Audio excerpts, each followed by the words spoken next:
What's up, Cerebral football fans?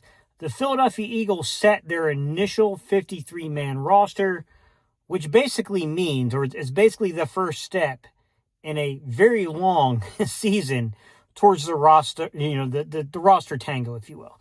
This idea that you may set an initial one.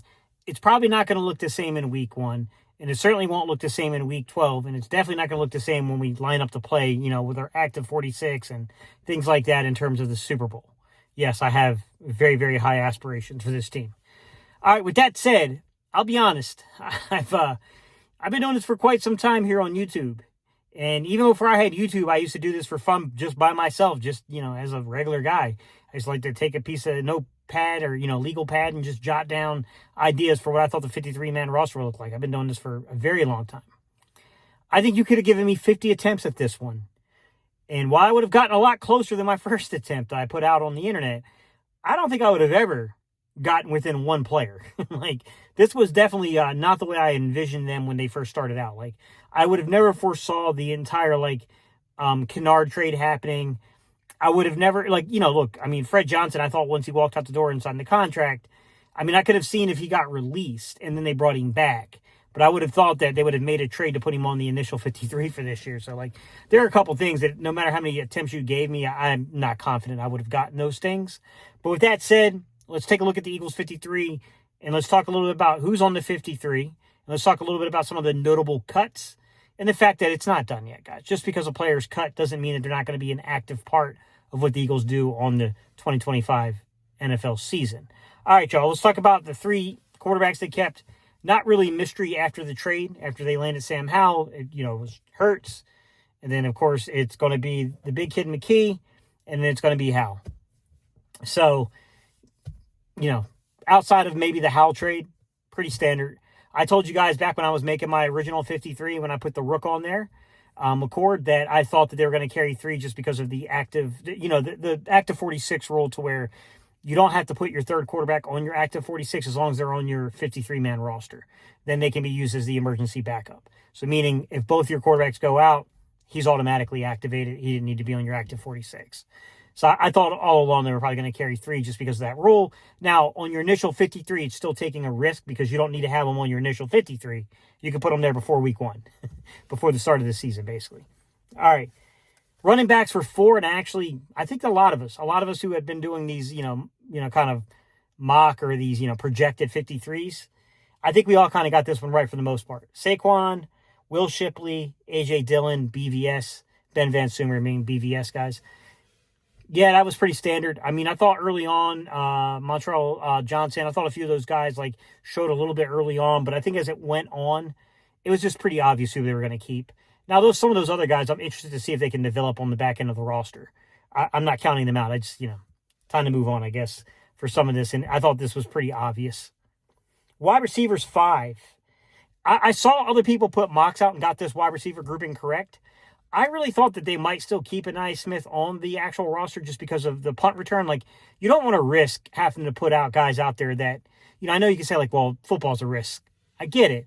But the more players you're out there for, the more likely that risk is. And, if you're going to have guys Cooper out there fielding punts, Cooper DeJean, if you're going to have guys out there Devontae Smith fielding punts from time to time, you're putting yourself at risk.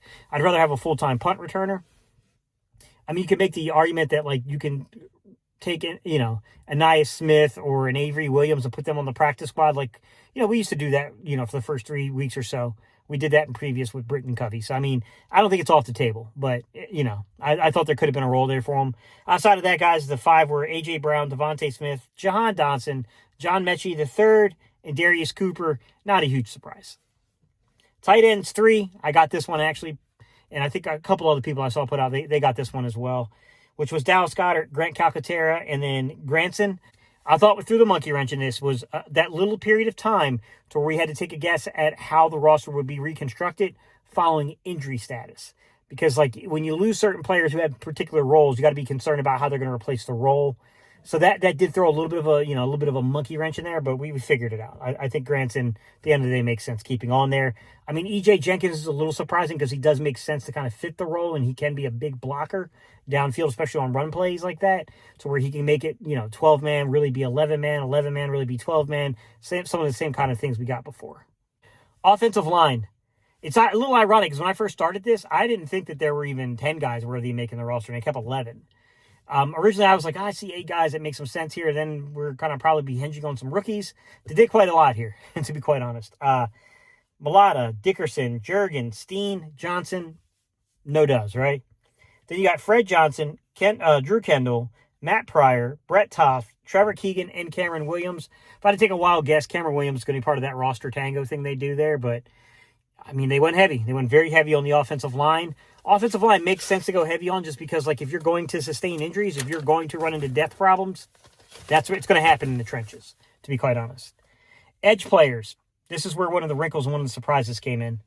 Nolan Smith, Jalix Hunt, Joshua Uche, Aziz Ojulari, and then Ugbo Okoronkwa. I didn't see Ugbo making the roster, to be honest. This just goes to show you they had predetermined some of this stuff because he didn't make it off of merit, guys. I'm going to be honest here. Not from what I saw. Guy's been in the league a little while. I think maybe, previous film and just maybe the way that he approached it when he got in here just maybe wasn't about production as much as it was approach and professionalism. I don't know. There's things like that we can't determine, unfortunately, from the outside. But those were the 5. I definitely thought Patrick Johnson, or I thought, APR. I thought one of those two would probably make it over him, especially APR being a draftable pick. If Patrick Johnson didn't make it, I would have probably definitely thought it was going to be APR, but it is what it is, guys. It's how it came out. Interior defensive lineman, they went 6. I saw some people put 6 on there. I was a little skeptical about putting 6 just because special teams, you know what I mean? Like, you could play special teams as interior D lineman, but you're not going to be on a lot of things like kick coverage and stuff. I just, it is what it is. I mean, there's 6 guys worthy of making it. So, Jalen Carter, Jordan Davis, Moro Jomo, Ty Robinson, Gabe Hall, Byron Young. If I had to take a wild guess, the young guy, Ty Robinson, might be inactive for a few weeks. A lot of these young rookies, that's what happens to them. So it's not a huge surprise or like some kind of a weird disappointment. I mean, probably should have been expected. We went light at linebacker. Nakobe Dean was placed on the PUP.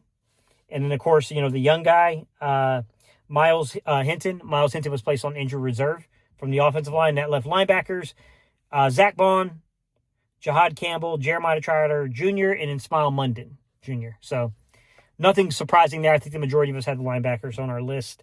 Safeties 4, not a surprise here. I think all of us had these as well.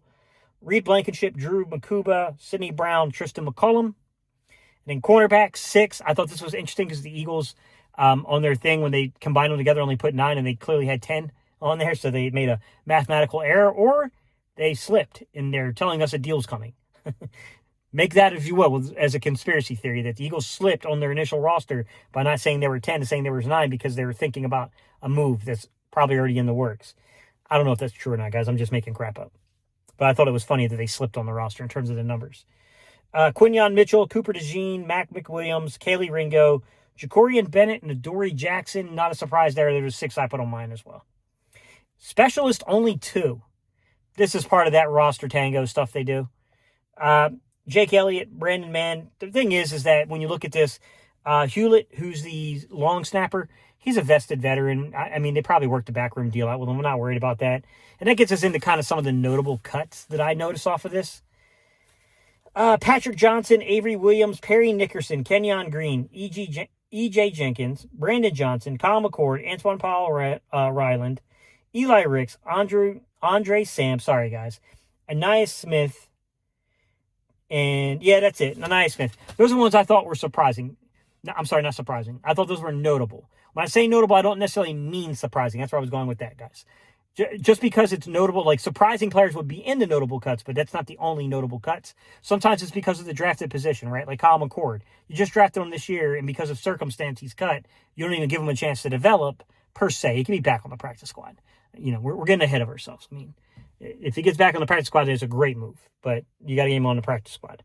You take a look at guys such as Anais Smith was drafted the year before. APR was drafted this year.